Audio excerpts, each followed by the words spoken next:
How to remove bookmarks on Twitter app. Hello and welcome to our channel Whizz. In this tutorial I'm going to show you how you can easily remove bookmarks on your Twitter app. So please watch till the end to properly understand the tutorial. So first open up your Twitter app,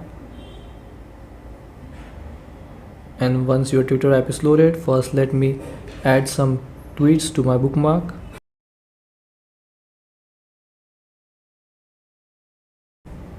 Now to remove bookmarks all at once, you first have to here tap on your profile picture in the top left corner here. Then here you will see bookmarks. Open it. So tap on it to open. Now here you will see all of your bookmarks. Now to clear these bookmarks, here you have to tap on these three lines in the top right corner here. Then tap on clear all bookmarks.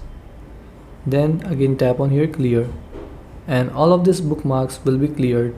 And so this is how you can remove bookmarks on your Twitter app. Thanks for watching.